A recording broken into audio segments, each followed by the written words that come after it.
Don't go to the police station and say, preserve my honor, I'm here.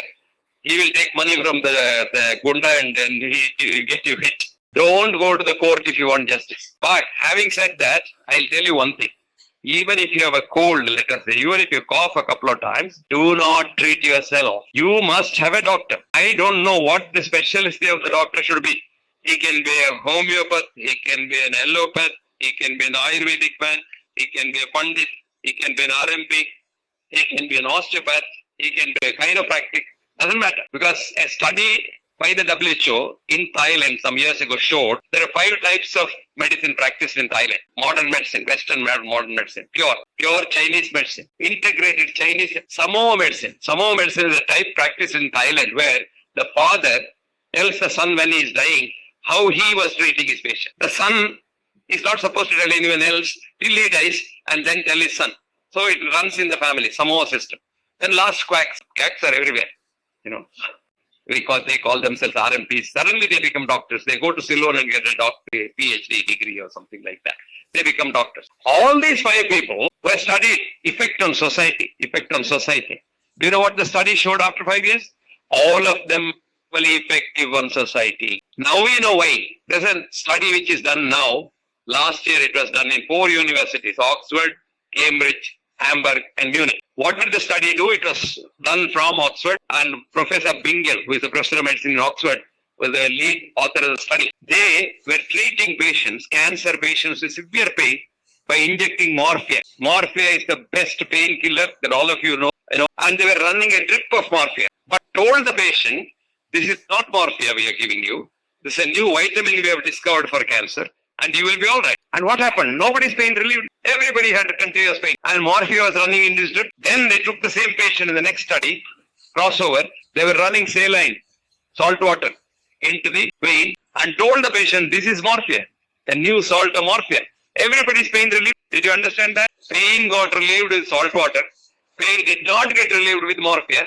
When the patient thought salt water was morphia, morphia was salt water. Did you get that? Then the trialists themselves were confused. So they wanted to see what is happening. Whether it is a fluke, something happened. So they did fMRI for the patient to repeat the study. fMRI is functional MRI. You can see what the brain is doing in fMRI. It's very expensive. You go to the hospital, they'll do an fMRI for it. It's not needed. For research, they did it. And when the patient believed that it is morphia, the forebrain produced so much of painkillers, opioids, that the brain disappeared. When the patient did not believe that it was morphia, when morphia was run, brain slept. This is the confirmation of Hahnemann principle, because Hahnemann was also a doctor. And Hahnemann was so confused like we are confused now. And he was as much confused as these Oxford doctors doing this study. He probably thought, placebo, I please. Because he lost his own son from a simple infection. So it's placebo in Latin means I please. When the mind gets pleased, the mind produces medicine. That is your doctor. And that is how homeopathy was born. And homeopathy was more popular in America than modern medicine. The American Homeopathic Association started in 1847. And who started? American doctors were fed up with our conventional treatment at that time. What was conventional treatment? Gallen in 127 said, all diseases are due to bad humors and they must be purged, vomited and bloodletted. So we were letting blood out for every disease from common cold to cancer for 2,500 years. Can you believe it? And how many people we must have sent to heaven. But the notable people are, George Washington had typhoid. So his doctors let his blood out completely. Napoleon Bonaparte had tuberculosis of the heart. It's called tubercular pericarditis. He was also bloodlet. When your pericardium is slightly damaged and it's constricting your heart, if you let the blood out, he'll quickly. That's, bloodletting was so common. Then also doctors did not learn from their lesson because only the rich people came to the doctors. Even those days, doctors were rich people came to doctors. The poor man who did not come to doctors, he did not. If they had observed that in society, they would have stopped bloodletting long. I'll give you a good book for the younger generation to read. It's called Bad Medicine. What's the book? BAD, bad. Side heading.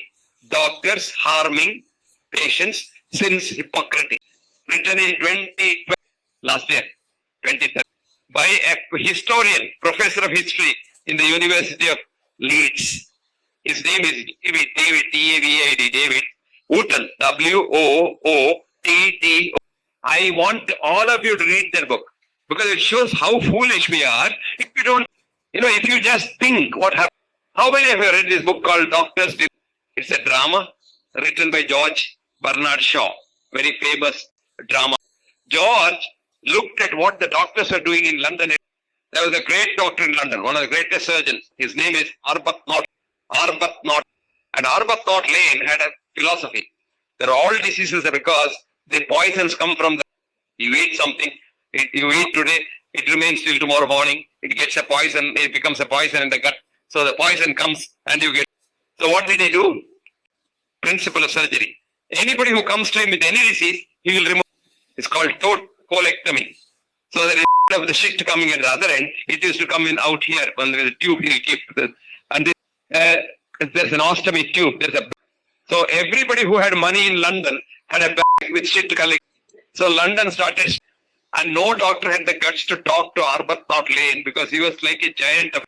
And George Bernard Shaw wrote this book, and Arbuthnot Lane closed his clinic, and then he did not practice. So George Bernard Shaw did more good to than any scientist or doctor because he stopped. Then in 1820, medicine doctors were so bad in London that one of the doctors himself, a young doctor whose name is James Wakely, he said, "My God, what are these doctors doing? They don't know science. They have not studied well." So he wanted to start a science to inform them about good science and good medicine. The journal he named as the Lancet. Have you heard of that name? He is naming it as Lancet. Doctors, a bunch of incompetent, nepotistic fools who have become an abscess on the common man's body. So I'm going to have this Lancet to cut it and drain. Okay? So he started Lancet in 1823. He had a lot of problems. He had financial problems initially. Lancet stopped 2-3 times in the beginning and then started. Now Lancet is about 200. I think 3 years ago, when the Lancet was about 190 years, the present editor of Lancet, Dr. Horton, wanted to see what effect had Lancet on medical.